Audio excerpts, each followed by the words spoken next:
Iran Israel जंग को 6 दिन पूरे हो चुके हैं। दोनों देशों की तरफ से लगातार हमले किए जा रहे हैं। सैकड़ों लोग इस जंग में अब तक अपनी जान गंवा चुके हैं। इसके बाद भी जंग खत्म होने को लेकर किसी भी देश की तरफ से कोई पहल नहीं की गई है।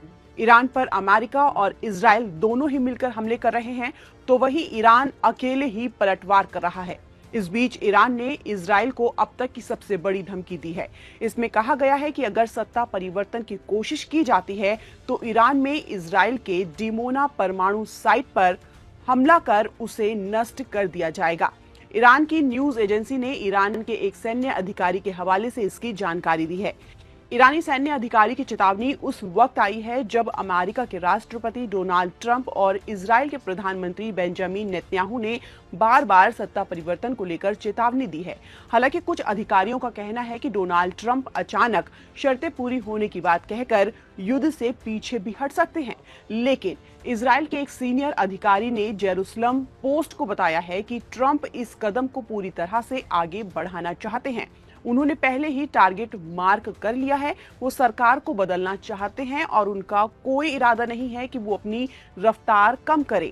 अमेरिकी और इजरायली अधिकारियों ने कहा कि ईरानी सरकार अभी मौजूदा हालात को संभालने से जूझ रही है। इसकी वजह से न सिर्फ सीनियर सरकार और मिलिट्री लीडर्स को हुआ नुकसान है, खासकर ऑपरेशन के शुरुआती पलों में, बल्कि मिड लेवल कमांडरों, फील्ड यूनिट्स और कमांड सेंटर पर हुए हमले भी हैं। इन सब के बीच सवाल ये उठता है कि जिस डिमोना न्यूक्लियर साइट को उड़ाने की धमकी ईरान दे रहा है वो क्या है और इसे आसानी से क्या टारगेट किया जा सकता है।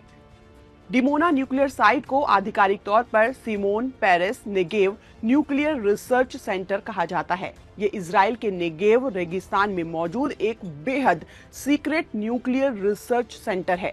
इसका निर्माण 1950 के दशक में शुरू हुआ था।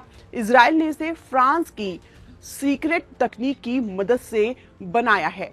शुरुआत में इसे छिपाने के लिए दुनिया को ये बताया गया है कि ये एक कपड़ा फैक्ट्री है, लेकिन बाद में इजराइल ने आधिकारिक तौर पर इसे एक रिसर्च सेंटर बताया, जहां विज्ञान, स्वास्थ्य और कृषि के क्षेत्र में परमाणु ऊर्जा के इस्तेमाल पर काम किया जाता है। लेकिन अंतर्राष्ट्रीय एक्सपर्ट्स और खुफिया एजेंसियों का मानना है कि ये इजराइल के परमाणु हथियार प्रोग्राम का सेंटर है। माना जाता है कि यहाँ प्लूटोनियम का उत्पादन किया जाता है जो परमाणु बम बनाने के काम आता है। इसी वजह से डिमोना को दुनिया के सबसे सुरक्षित इलाकों में से एक माना जाता है। यहाँ की सुरक्षा इतनी कड़ी है कि इसके ऊपर से विमान उड़ाने पर भी बैन है और यहाँ कई स्तर की सैन्य सुरक्षा तैनात रहती है। इसके अलावा इजराइल के खुफिया और सुरक्षा एजेंसियां भी इस क्षेत्र की सुरक्षा को लेकर बेहद सतर्क रहती हैं। ऐसे में अगर ईरान में सत्ता परिवर्तन की कोशिश हुई तो क्या वाकई में ईरान जो कह रहा है वो कर पाएगा? ताज़ा अपडेट के लिए आप बने रहिए।